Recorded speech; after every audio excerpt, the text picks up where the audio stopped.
How's it going, everybody? I think my name is Ian, and on this video I'm going to show you how I took my front porch from this to this. So check it out.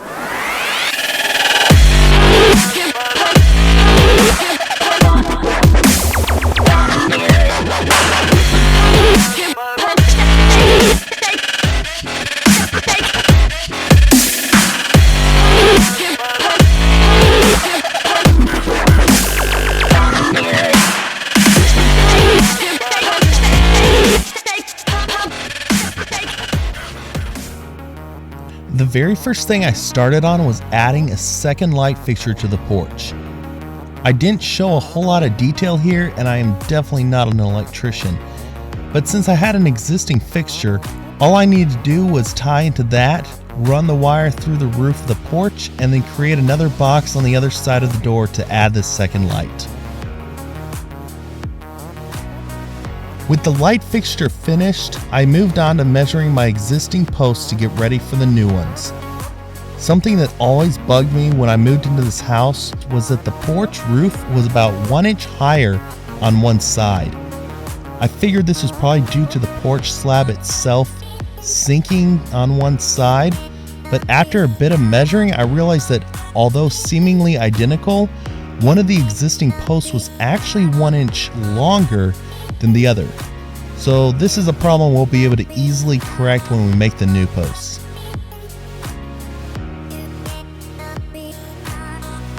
After cutting my 4x4s to length, I went over them with the sander to clean them up. Also, it turns out using an old 4x4 and an automotive jack worked great for jacking up the porch roof. Once the jack took the weight off, I could easily disconnect the existing post from the top and bottom and take it out. Something you may notice on my new 4x4 posts is the little black pucks on the bottom. These are designed specifically for 4x4 posts to keep them from touching the concrete and to ensure they never end up sitting in water from rain that gets on the porch. To secure the posts at the bottom, I drilled out a hole in the concrete with a masonry bit. Then cut the head off a galvanized bolt. This will serve as a metal pin to keep the bottom of the post from getting knocked out of place.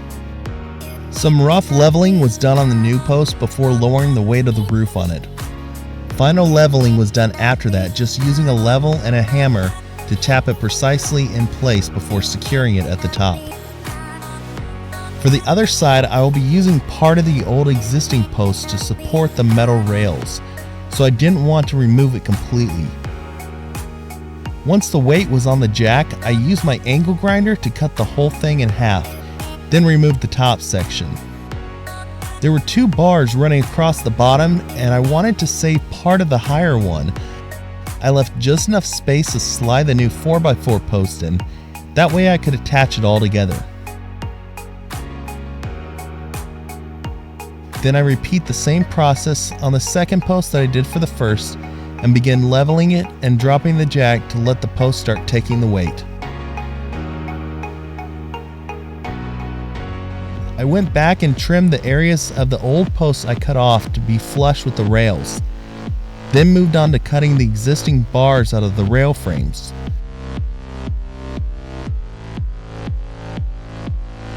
Once the bars were out, I switched to a grinding wheel to make the areas I cut off flush as well.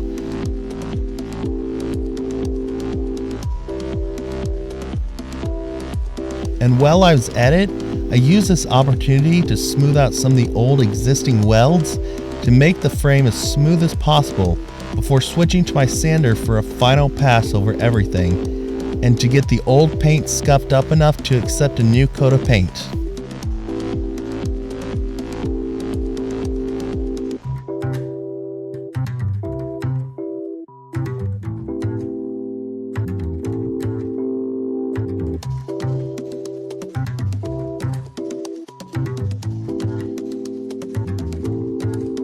The areas where I had to cut off the old posts now had holes in the tops of the square tubes, so I used some Bondo to fill those in, and yes, I am using a plastic spoon here to apply it.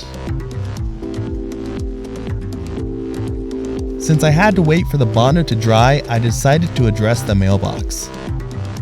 I bought just a basic cheap replacement for it, nothing fancy, but compared to the old rusted one I had, this was a huge improvement. After removing the old one and cleaning off the decades of bug carcasses off the wall behind it, the new one was in.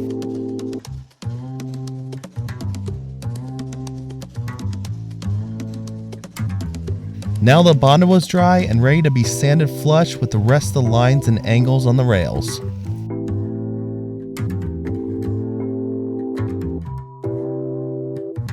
I then moved on to paint prep for the rails. I wiped down everything with some isopropyl alcohol to remove any dust, dirt, or grease to make sure the paint would properly adhere. Then once everything was masked, I began adding my coats of paint.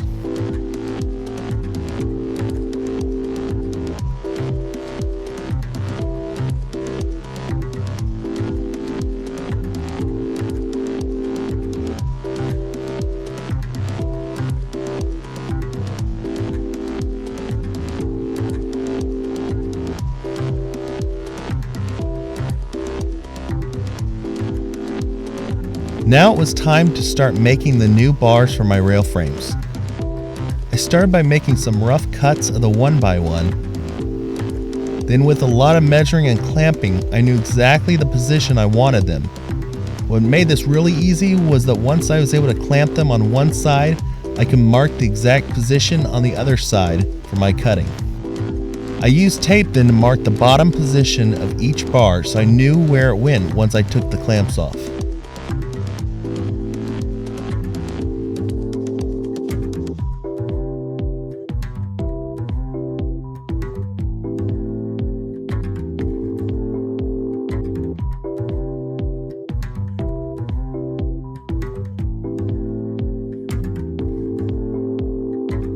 After making the final cuts, I sanded everything smooth, then used some small L brackets that I was able to bend to the precise angle.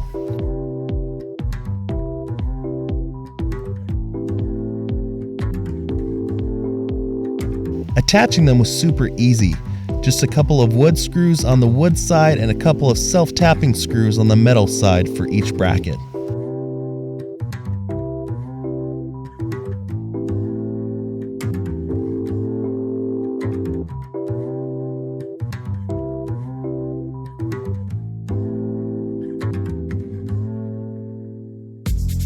The same process was repeated on the second rail, except even easier.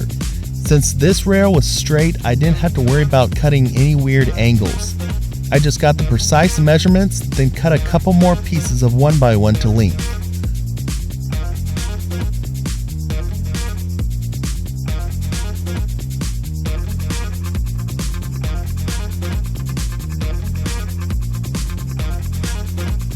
Also note, the L brackets I used were already painted black, but not all the screws were. So off camera, I came back and touched up any of the screw heads with black paint to blend them in with the rest of the hardware and the rails.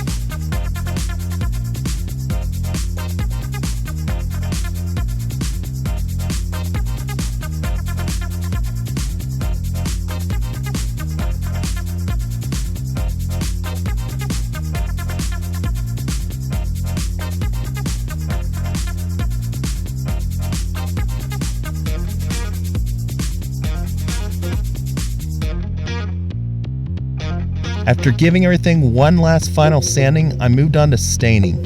I was going for a cedar look on this wood. Some pieces came out perfect on the first coat, while others needed a couple of coats to match. I could have bought actual cedar, but it was about 3 times the cost. And who knows, down the road I could easily swap this out for different wood, since all the brackets and measuring are already in place.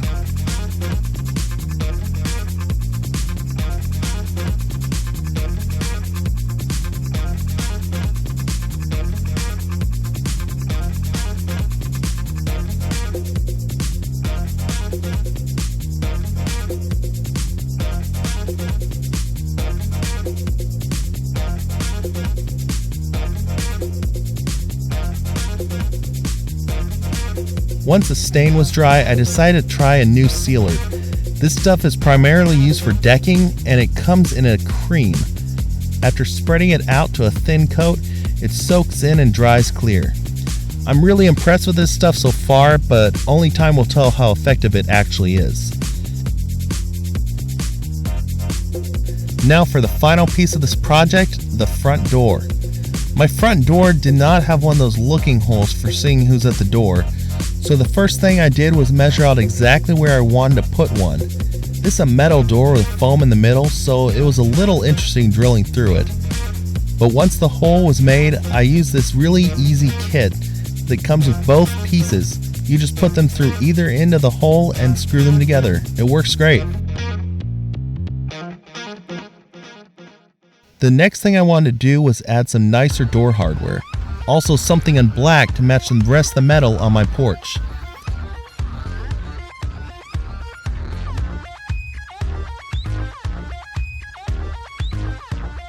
The new hardware I got had a handle that required a hole lower down on the door.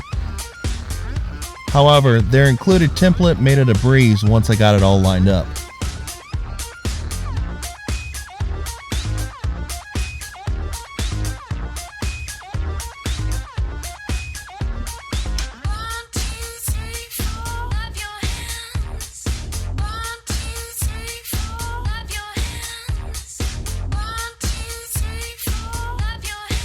After I made sure everything fit correctly, I removed all the hardware to prepare the door for paint.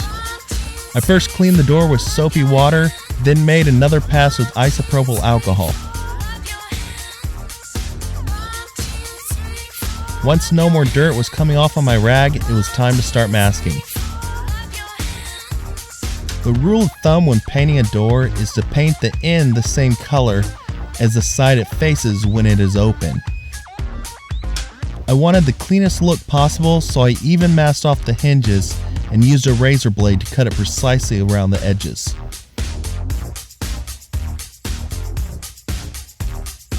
Here's where things start getting excited, seeing the color going on.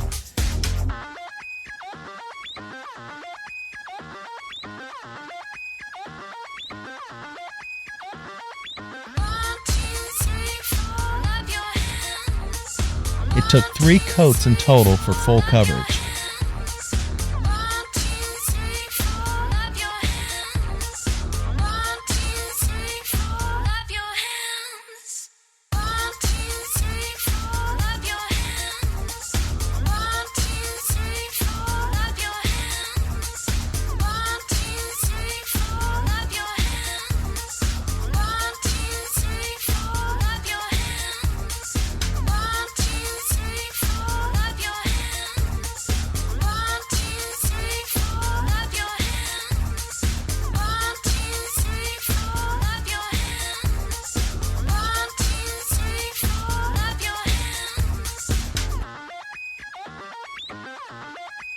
Once dry, I reassembled the new door hardware, and man, I gotta say, I am really happy with how this turned out.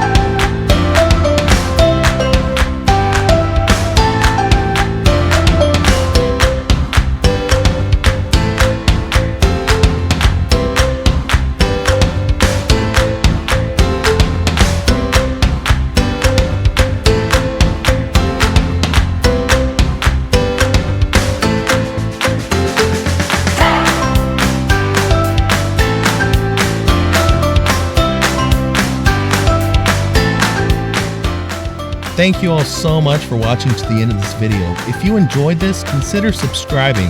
This will keep you up to date on all the newest projects that I post. Until then, I'll see you on the next one.